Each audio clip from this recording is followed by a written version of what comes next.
छात्रों नमस्कार। आज हम रामायण की सुंदरकांड का पंचदश सर्ग का 35वां और 36वां श्लोक पढ़ेंगे। अब इन श्लोकों को उनका शब्दार्थ और व्याख्या विशेष ये मैं आपको बताने जा रहा हूँ। पहले 35वां श्लोक देखिए। रामो परोध व्यथितां रक्षो गणनिपीडितां अबलां मृगशावाक्षीं वीक्षमाणां ततस्ततः। इसका पदच्छेद देखिएगा।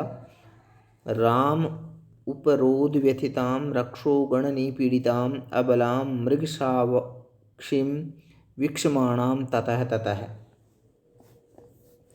ये इसका पदच्छेद है। इस श्लोक का जो शब्दार्थ है वो देखिएगा। राम अपने प्रियतम श्री राम की सेवा करने में उपरोध रुकावट उत्पन्न हो जाने से, व्यथिताम जिनके मन में बड़ी पीड़ा उत्पन्न हो रही थी, रक्षोगण राक्षसों के समूहों के द्वारा, निपीड़िताम निश्चित रूप से कष्ट प्रदान की जाती हुई वे सीता जी, अबला यानी स्वयं को निर्बल व असहाय अनुभव करती हुई, मृगशावाक्षीम मृग के बालक के समान ही चंचल व भयभीत आँखों वाली, वीक्षमाणाम लगातार देख रही थी, ततस्ततः इधर उधर। अब इस श्लोक का अनुवाद कर्ता कर्म और क्रिया के अनुसार इस प्रकार है। अन्वय के अनुसार, अपने प्रियतम श्री राम की सेवा करने में रुकावट उत्पन्न हो जाने के कारण उनके मन में बड़ी पीड़ा उत्पन्न हो रही थी। राक्षसों के समूहों के द्वारा कष्ट प्रदान की जाती हुई और स्वयं को असहाय तथा निर्बल अनुभव करती हुई वे सीता जी मृग के बालक के समान ही चंचल और भयभीत नज़रों से लगातार इधर उधर देख रही थी। अनुवाद के बाद में अब व्याख्या देखिएगा। व्याख्या इस प्रकार है।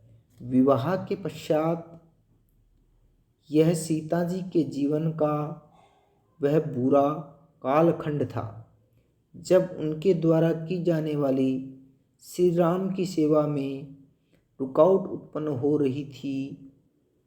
इस रुकावट को लेकर वे मन में बहुत दुखी हो रही थी। राक्षसों के समूह उनको विभिन्न प्रकार से कष्ट पहुंचाने व भयभीत करने का प्रयत्न कर रहे थे। शत्रुओं के बीच अकेली फंस जाने के कारण वे अपने आप को असहाय व निर्बल अनुभव कर रही थी।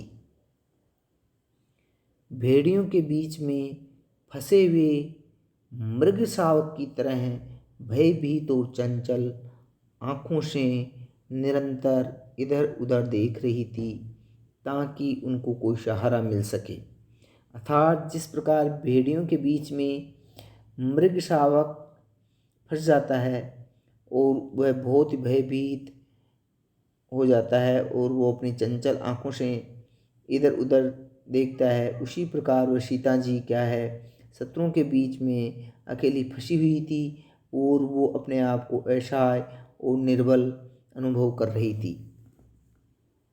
अब इस श्लोक के अंतर्गत जो है विशेष है वो इस प्रकार है। रमन्ते योगिनो अस्मिन्निति रामः।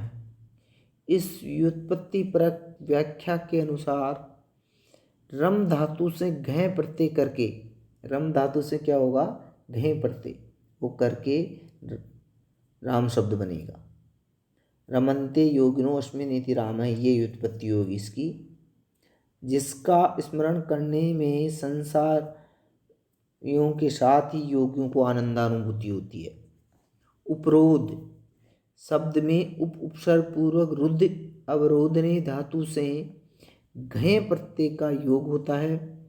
व्यथ व्यथने धातु से इडागम होकर कतः प्रत्यय और स्त्री लिंग के द्वितीया के एक वचन में व्यथिताम शब्द बनता है। राक्षसाणाम गणः इति रक्षो गणः षष्ठी तत्पुरुषमाशय। निपीड़िताम पद में नि उपसर्ग पीड़ धातु इडागम के बाद कतः प्रत्यय है। न बलाम इति अबलाम, अर्थात जिसमें बल नहीं होता या जो कमजोर होती है वह अबला कही जाती है। वर्तमान से पूर्व तक यह स्त्रियों के लिए सामान्यतः प्रयुक्त होता था, जो उचित नहीं था। इसका आकलन केवल शारीरिक बल के आधार पर ही नहीं किया जाना चाहिए। मृगशाव अक्षिम, मृगशाव धन अक्षिम, इसमें सवर्ण संधि है। विक्षमाणाम पद में विक्ष धातु से परे देखने की निरंतरता में शानच प्रत्यय हुआ है। विक्षमाणाम विक्ष धातु से शानच प्रत्यय। ततः ततः विसर्जनीय से सूत्र से विसर्ग को शकार होकर के ततस ततः पद बनाया है। इस श्लोक के अंतर्गत वेदर्भी रीति है, माधुर्य गुण है और अनुष्टुप छंद है और उपमालंकार है। अब 36वां श्लोक देखिए। वाष्पाम्बु परिपूर्णेन कृष्ण वक्राक्षी पक्षमणा वदनेना प्रसन्नेन निश्वसन्तीम पुनः पुनः। अब इसका पदच्छेद। वाष्प अम्बु परिपूर्णेन कृष्ण वक्र अक्षी पक्षमणा वदनेन अप्रसन्नेन निश्वसन्तीम पुनः पुनः। वाष्प अम्बु आंसुओं की धारा बहने से, परिपूर्णेन पूर्ण रूप से भरी हुई या डबडबाई हुई थी। कृष्ण वक्र काली काली और टेढ़ी दिख रही थी। अक्षी पक्षमणा आँखों की पलकों के द्वारा। वदनेन उनके मुख पर। अप्रसन्नेन प्रसन्नता सर्वथा ही नहीं थी। निश्वसन्तीम वे लंबी लंबी सांसें खींच और छोड़ रही थी। पुनः पुनः मानी बार बार। अनुवाद इस प्रकार है। आंसुओं की धारा बहने से उनकी आंखें पूर्ण रूप से डबडबाई हुई थी। उनकी आंखों की पलकें काली काली और टेढ़ी दिख रही थी। उनके मुख पर प्रसन्नता बिल्कुल भी नहीं थी। वे बार बार लंबी लंबी सांसें खींच और छोड़ रही थी। इस श्लोक में भी पूर्ववर्ती प्रसंग को आगे बढ़ाते हुए विरह के कारण सीता जी की दुर्व्यवस्था का ही वर्णन किया जा रहा है। पहली बात तो आंसुओं की निरंतर धारा बहने के कारण उनकी आंखें भरी हुई और डबडबाई हुई थी। दूसरी बात यह है कि उनकी पलकें काली और टेढ़ी दिख रही थी। तीसरी बात यह है कि उनके चेहरे पर प्रसन्नता के भाव बिल्कुल भी नहीं थे। और अंतिम बात यह थी कि वे चिंता के मारे लंबी लंबी सांसें खींचकर छोड़ रही थी, जो उनके बहुत ही दुख को प्रकट कर रही थी। अर्थात सीता जी की दुर्व्यथा का वर्णन करते हुए उनकी कहा गया है उनके बारे में कि उनकी आंखों में आंसू भरे हुए थे। और दूसरी बात थी कि उनकी पलकें काली और टेढ़ी हो गई थी और उनके मुख पर बिल्कुल भी प्रसन्नता के भाव नहीं थे और वो क्या है, अतिशय दुख का अनुभव कर रही थी। अब इस श्लोक के अंतर्गत व्याकरणात्मक दृष्टि से जो विशेष है वो मैं बता रहा हूँ आपको। सामान्य अम्बु शब्द का तात्पर्य केवल जल होता है और वाष्प विशेषण के कारण यह आंसुओं का प्रतिपादक हो जाता है। परि उपसर्ग पूर्वक पूर्णत्व के प्रतिपादक पूर्ण शब्द की तृतीय विभक्ति के एक वचन में टा प्रत्यय लगने पर क्या है, पूर्णेन बनता है। कृष आकर्षण धातु से भाववाचक या संज्ञावाचक कृष्ण शब्द बनता है, परंतु यही किसी का विशेषण होने पर काले रंग का सूचक हो जाता है। वक्राक्षी कैसे बना है? वक्राक्षी में सवर्ण दीर्घादेश होकर के वक्राक्षी बना है। पक्षमणा के साथ समास किए जाने पर समस्त पद में क्षी में ऋस्व इकार हो जाता है।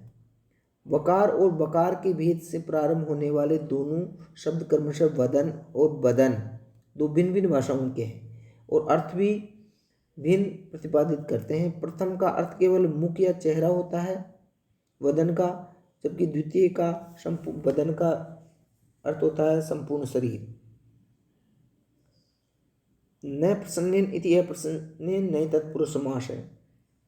नि उपसर्ग पूर्वक स्वर्श धातु से सत्री प्रत्यय है अंत में, और इदंत स्त्रीलिंग की द्वितीय विभक्ति के एकवचन में निःश्रेष अंतिम पद सिद्ध होता है। इस श्लोक के अंतर्गत प्रसाद गुण है और वेदर्भी रीति है और वही अनुष्टुप छंद है। आज के लिए इतना ही। थैंक यू, धन्यवाद।